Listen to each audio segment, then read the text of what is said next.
Hello and welcome to my game, An Experiment of Emotion. The whole premise of this game is 10 emotions. We've got freedom, we've got being scared, we've got boredom, we've got joy, we've got hopelessness, we've got sadness, we've got confusion, we've got coziness, we've got frustration, and we've got nostalgia. All 10 of these emotions have been adapted into levels of a game. And to do this, I've done a lot of research. There's a whole 10,000 word report talking about the research that went into developing these levels for my game. So what I'm going to do is I'm going to play through all 10 levels and just sort of talk about how I made them, the thoughts that went into doing it, and just give you a bit of a behind the scenes look, I guess. So first of all, it's going to be main menu. I've got these little planets representing the worlds of each one. They're all these sort of surrealist kind of different worlds you're exploring, so I decided to represent them by planets. And they all spin around. I think that's pretty cool. Let's start with Escape from Elysium, which is the freedom level. So what we have here for freedom is I don't want to give the player a specific goal. I just sort of gave them a giant location, and yeah, they can explore it. There's not they aren't told what to do. There's a little pond there you can jump into. I was on a deadline, and I do hope to expand this game at some point, make it a better, more realised project, because of levels like this are kind of undeveloped. I wish there was more places to explore. You know, I'll go into it as I go to the levels. Yeah, I wish there was a few more places to explore, but I didn't have time. I developed 10 levels.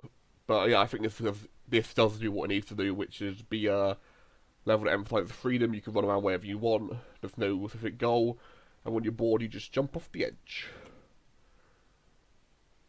And yeah, this will get you to the next level. Okay, next level is scaring the player. That's the whole idea of this one. So what we've got is this sort of hellscape I created. And when you get to a certain trigger, this monster appears and his eye opens in the background, which is a picture of my eye, a close-up HD picture of my eye. It works really well. Unsettling. And then this creature appears, and you have no real choice. There's nothing behind you, so you just have to basically create your own doom with it. Now I'll talk about the premise. The idea of it is that, well, the music which you won't be able to hear because I don't want. Because a few of the music tracks are copyrightable, so I don't want to play them on YouTube. I'll play this track will be available in a separate video though, so check that out, I guess. So the whole idea of it is, I think, yeah, you get more horror by walking into your own fear. Like, you have to do it yourself. There's no real escape. You have to do it, but also there's the apprehension of something happening. We've created a hellish landscape, which, because of horror location, automatically increases fear in something. The uncertainty of something's happened is going to cause horror. And we do have a jump scare when it gets to you, so, and you kind of know something's going to happen. You don't walk toward a creature like that without thinking something's going to happen. Look, it's coming towards you now. I've also made the player helpless. It's another thing used in a lot of horror games to emphasize horror. Yeah, there's a jump scare. Well, you couldn't hear the jump scare, but that was the jump scare. This is the level based on boredom, and yeah, this was the easiest level to make because of it's not that hard to make someone feel bored. What we've basically got is this grey maze with this low buzzing noise, which you won't be able to hear because the audio is muted. But yeah, it's just this grey maze. I made it purposely so you walk quite slowly. Has a lot of dead ends and a lot of wasting time. I can get through it pretty quickly because I made the game. But yeah, I could expect the average player to take about 5 minutes in this maze. I didn't want to make it too long as to stop people from playing it, but yeah, there's like dead ends there. But yeah, this is the boredom level. It was, yeah, quite easy to make. Now you might be wondering why you'd want to make a player bored, and yeah, you probably wouldn't want to create a boring maze for your player to explore, but there are reasons. For a story beat, for example, you might want to make the player relate to a character who's been bored in a moment, looking like Control. There's another moment that's purposely boring in that, to make the player identify with Jesse. There's, yeah, the whole report goes into a lot of moments in games which are purposely boring, because it could be used for parody, like Little Inferno purposely makes you wait to sort of parody against mobile games. Cow Clicker is just a giant boring parody of the mobile, like the pay to win, not the pay to win, like clicker genre of games. Yeah. Again, there's a lot of dead ends, and the colours are purposely really muted. So yeah, there's nothing really to stimulate you in this environment. And yeah, it works as a boring level quite well. And then you jump off the edge, which is, yeah, you also did the freedom level, so you know what to do. This is the joy level, and yeah, it's pretty good. Probably need a feature warning or something, but yeah, the whole premise is you jump around, you have to collect 100 coins in this fun disco land. I kind of wish I built upon this a bit more. I didn't have the time. Like, I literally, from getting the station, I would spend most of my waking hours working on this, or other uni work. I physically couldn't have put more time into it if I tried. So yeah, I'm glad that's over. I'm glad I have some free time again, but hopefully I can develop some games for fun without a deadline on them, which would be pretty cool. So yeah, keep an eye out for that, I guess. So yeah, I also hope to expand upon an experimental motion in this game. Just have fully realised half an hour levels for each motion, have more than 10 motions represented. Yeah, anyway, back to the level. So yeah, you know, the disco makes the coins disappear. There's no threat, because you don't want frustration. So if you jump down, you just sort of fling into the air. And you can't hear it, but the music is a bit of a bop. I got it from somewhere else, I didn't make it. I'm no musician, as you can tell from the music on my YouTube channel. But yeah, drop here. This is the best way to get coins. I do wish I expanded upon this a bit more. Because as it is, a lot of it just involves the running around the disco floors, because they're the best way to get coins. There's clowns here, you can get coins there. Yeah, like, I can't upload this track because of it's not mine. But yeah, that's the joy level. This is a confusion level. What you'll notice, well, you won't notice because of muting. This is definitely something I can't play on YouTube, but everywhere at the end of time, the whole album, which is meant to stimulate suffering with dementia, that is playing throughout it, and as the level progresses, the more confusing, the more late stage dementia representing levels music will start playing. So yeah, the whole premise of this, you walk through the house. This is the original level. I will show you the original version of it later, but yeah, this whole level was completely redesigned because it is the longest level by far in the game, clocking at about 10 minutes, whilst the other ones can go anywhere between 5 seconds to 5 minutes. But yeah, this is the longest level. You're just walking through your own house, reliving the memories. But it's when you exit where it starts to get a bit crazy. So yeah, try to leave, and it repeats itself. Now the music has changed to be a song later on in the album. There's Wasn't I Just Here? It's confusion that I've got some purposeful glitching. I've purposefully made some objects collide within each other to add this kind of glitchy effect. I don't want this bit to be too weird because to maximise confusion, I thought it would be best if I just start off slowly. You can't be confused if everything's confusing from the start. I took inspiration from games like Alan Wake's American Nightmare, which repeats itself to emphasise confusion. Later on, you see some non-Euclidean spaces, which are this like Antichamber and Superliminal and games like that. This level, well, not this level, but like this loop of the thing, you notice everything's a bit stretched out. It's just changed enough just to be a bit like, okay, what's going on?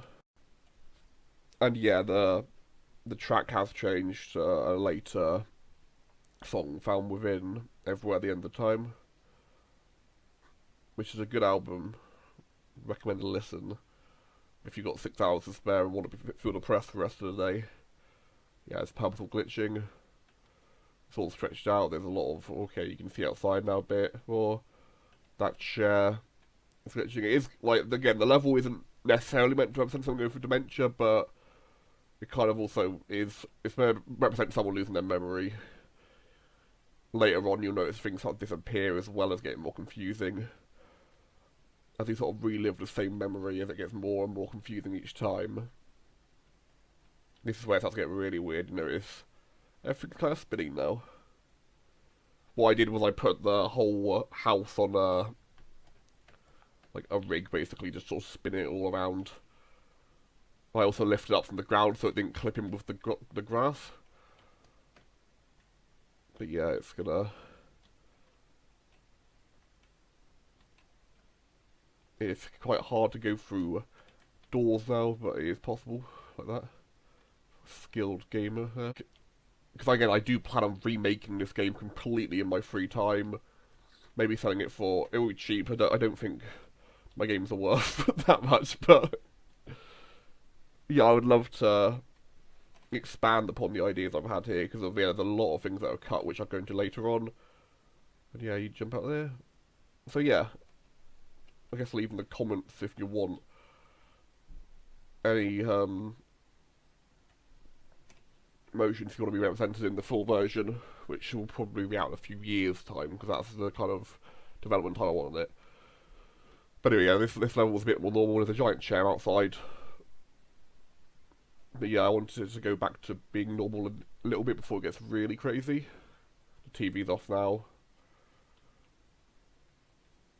As you notice, chairs slowly disappearing, which is meant to represent him slowly forgetting members of his family. The giant chair outside representing that he's really trying to cling on to something. And yeah, this is where it gets really weird. I purposely basically copied and pasted the house on top of itself and moved it slightly, because that way you get this. And then also, I copied 2 more versions of the house below it, so you jump down, you're back there again. When, like, my family played it, they got very confused at this point, so I think it's working.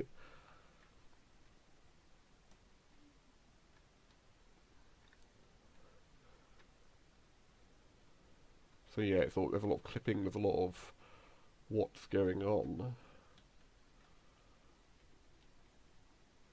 Yeah, this is going to be a quite nice effect that you would normally never want to show in a game. This is, yeah, something that would happen if you badly placed your items in Unity, but I purposely did it here because of it has this nice forgetting feel to it, I guess.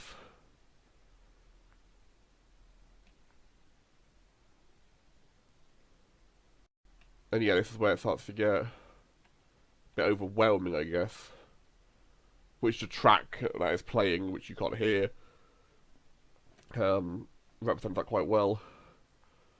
Again, there's so much copyright music in this, so I'd have to put it on something like itch.io and not Steam because of... And yeah, the finished version.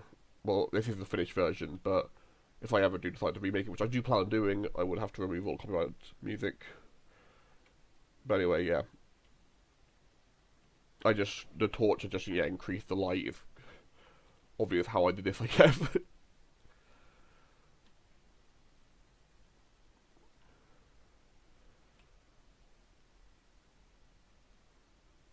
And yeah, now it's all outside.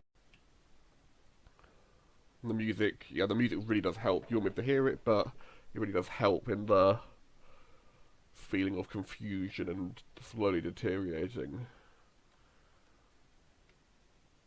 But yeah, if everything's upside down. As you can see, it's by far the longest level in the game.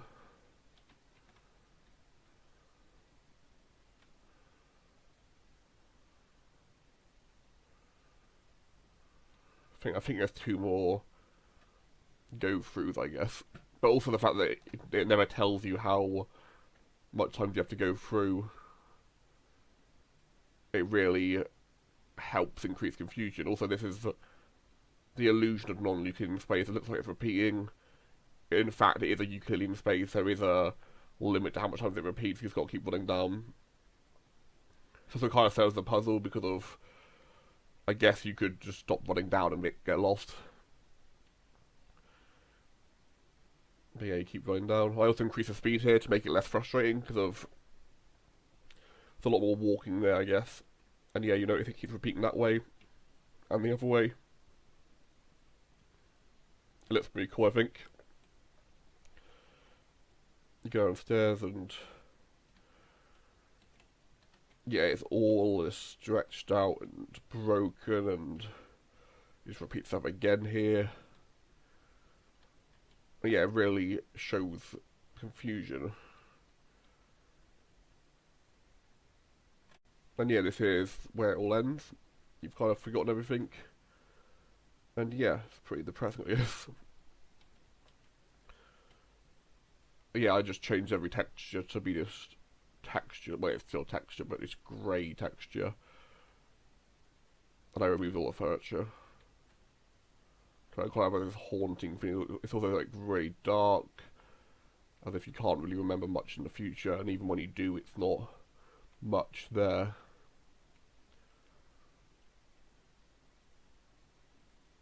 Yeah. You escape, and there's a whiplash now because you basically go to a cozy level. Yeah, complete opposite as to what you were seeing beforehand. Anyway, yeah, this is just sort of the cozy level. What I did was I wanted to create a sort of safe space. I purposely placed it immediately after confusion level because that's probably the most heavy hitting level. So yeah, I just created this soft, like, cozy, welcoming area which you could explore. There's not much to explore. I kind of wish I expanded upon it a little bit more. It's purposely quite small to give you this cozy feeling, and then yeah, there's a city just with a few lights on. A few on there, there's some street lamps and stuff. That's pretty cool. I quite like it. And yeah, when you're done, you leave. You know, to the next level. This level is probably the third longest. The whole thing of this one is you're in this frozen wasteland and you have to escape, but you can't. That's the thing, it's hopelessness. You'll try and scramble to find some way to stop this bar from decreasing while going blue, but you can't. I was inspired a lot by the ending of one of the endings of Stanley Parable, where you have to try and defuse, stop the bomb from going off, but you can't. While that's doing more for humour, this isn't. This is you're done to instill a sense of hopelessness in the player, as you really tried to find a way to not freeze to death, but you don't. You can't. The storm, that was just a bunch of particle effects that are linked to the player, so whilst it looks like the whole area is stormy, it's just a localized storm around you. You see this effect is also then the sadness level, which is coming up soon. This takes a few minutes for you to freeze to death. You notice there's different layers put on of coldness.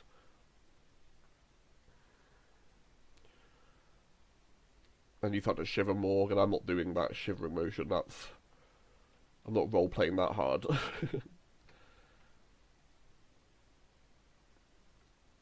Yeah, you start to shiver more, but also that's not even the end. Because now, whilst you're utterly hopeless, it starts to get even more hopeless as your frozen bar starts to break. A bit meta.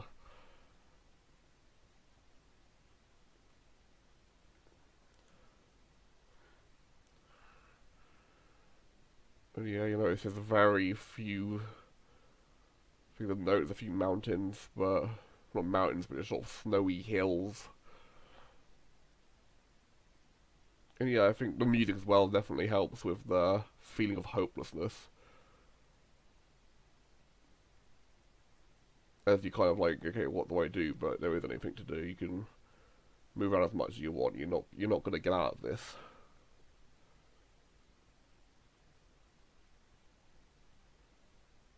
Also, the music now stops.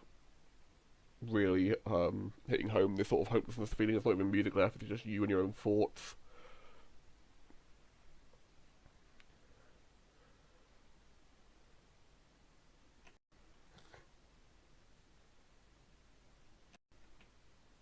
And yeah, like it's all collapsing. You'll be dead soon, I guess.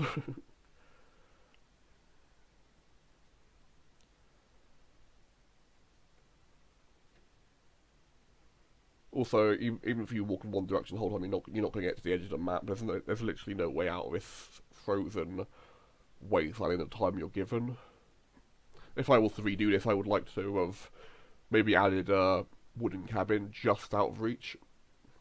So, yeah, you're given this sort of sense of hopefulness, just have it squandered. And going back to being hopeless again. Yeah, it'll all be over in a second.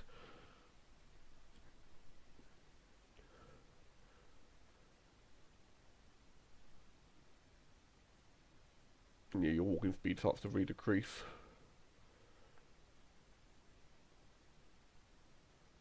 And yeah, it's done. Okay, and this level is the sadness level. By the fact that you're walking outside this jeep, you're clearly the bad guy here. And you've got guns, which also work and reload. Quite proud of those reload animations. You also get a shotgun, which you can reload. But yeah, the whole idea is that you've caused this war, at least you were a soldier in this war, and you've caused devastation to the town people. I kind of wish I could have done more. This is the only level that I'm not that happy with, because the deadlines have really made it so I can only really afford to do one house. Create this sort of small thing of you collecting kids' paintings or pictures, drawings. Yeah, I wish I had a bit more time to really expand this into a full level. But as it is, it works enough, I guess. Yeah. And that's done. And this is, yeah, the level I never look forward to be playing this level. This is the frustration level. The previous one was the sadness level, just in case I didn't mention that. Yeah, this is the frustration level. It's purposely designed to be super annoying to play. And I hate playing it because of that. I've only beat this level twice. I've cheated every other time. It's not like super hard to beat. But yeah, I just died there, got hit by the lollipop. You can sort of cheese it by doing that. But yeah, it's purposely has this sort of like charming, sweet feel to it, I guess. Has a lot of like unfair Mario, unfair platformer does this. And yeah, you got to try and jump this, but the physics make it really hard to do that. And yeah, don't need to fall down there. You've got to make sure you go in the longest chocolate bar. And yeah, also the objective is really unclear, just to make it even more frustrating. You need to get to the cake at the furthest away cake, I guess, but it never explains that. And yeah, this jump is really hard to make, and this is normally where most of the frustration comes from. It's definitely effective, even that I never want to play this level. I think it's done its job there. It's also part of the reason why I built a main menu which lets you skip levels. So I don't get marked down because no one can beat this level. Seeing that the creator of the game struggles a bit. Because yeah, the physics are a bit weird, like they're not really designed, the physics aren't really designed to... Okay, yeah, I've done that. Good. Okay, this isn't too hard, but it's just sort of boring, I guess. Purposely so. I'm quite impressed with my cake textures. That's something. I've got like Smarties or M&Ms or whatever on it. And yeah, you've got to make sure at the right moment before you jump, because if you do not want to die now, because I purposely didn't build any checkpoints. Because checkpoints are not frustrating. So yeah, if you die now, you go straight back to the even more annoying bit. Okay. Yeah, I hate this level. Well, like, it does its job, that's why I hate it.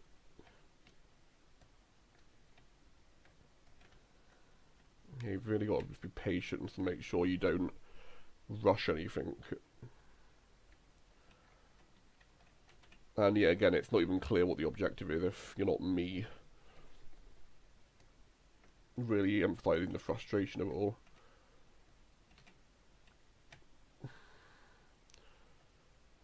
Oh, it's the third time I've ever beaten it.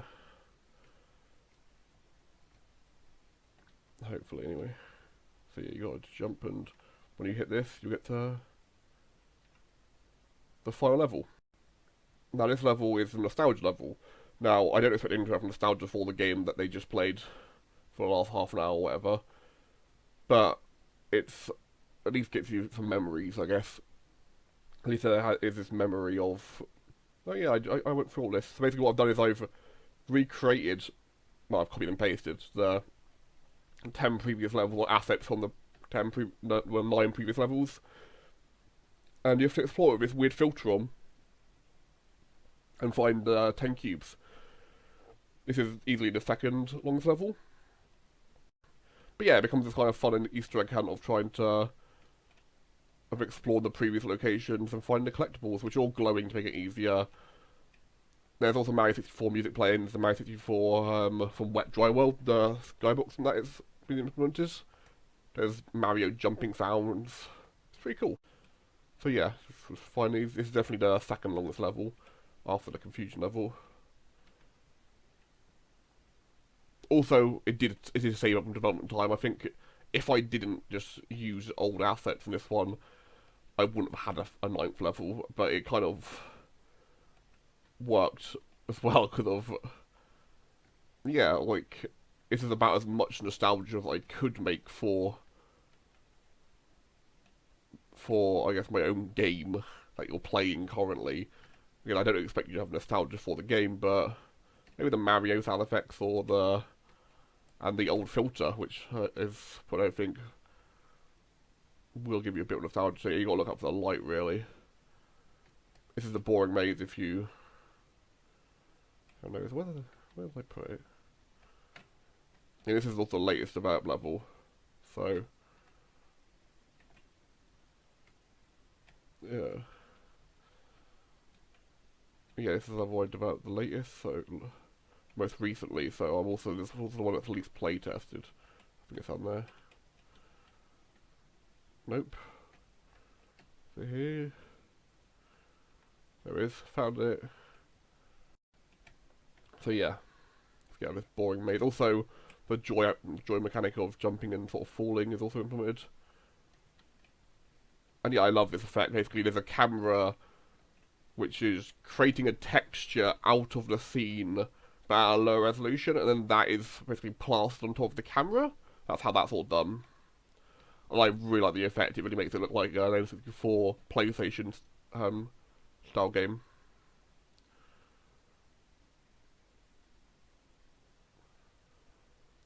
Yes, it's pretty cool going through these levels, but without the emotions associated with them. This is the, yeah, scary level. Ooh. But yeah, it's hard to navigate, especially after the fact once you've got the cube. Because the cube gives you a bit of light.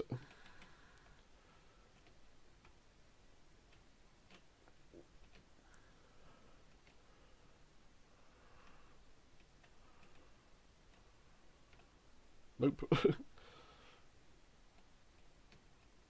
Again, this could be the level I'm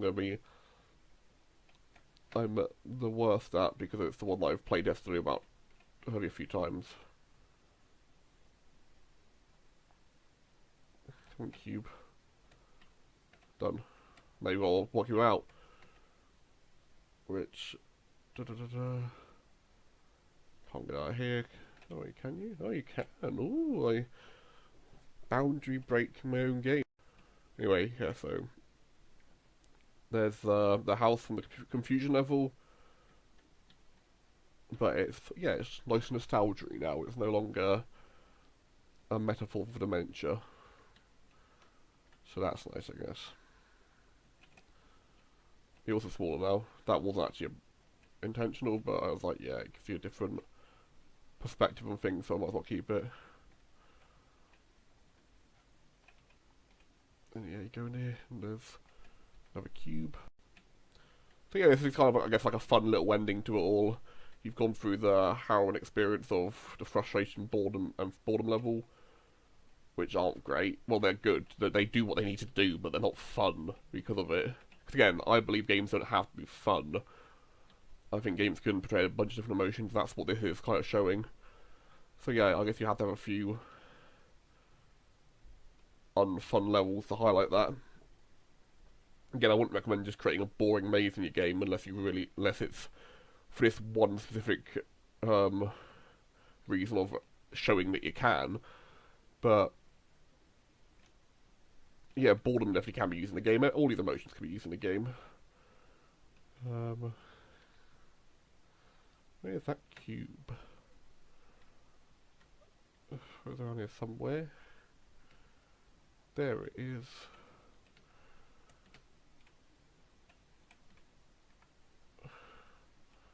Ta-da, okay, yeah, I just like the visuals to it. They look really cool. They don't like toot my own horn, but they look really cool. And here's the joy level. If you go through here, you'll actually get a boost of speed. So it might be wise to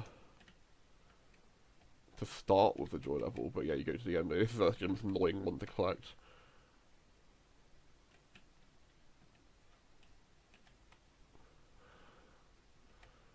Because you have to collect on the...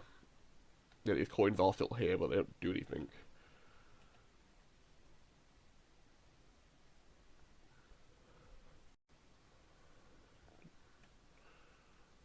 Well, yeah, it's here.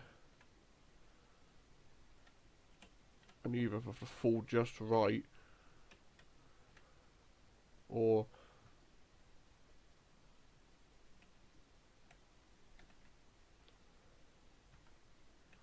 I thought I put the game there, I didn't. It's like, yeah, that wouldn't be great on the demonstration of the game. So yeah, the best way to do it is to land in the clown's hair. And then... Even though it's not easy. Done. I did it.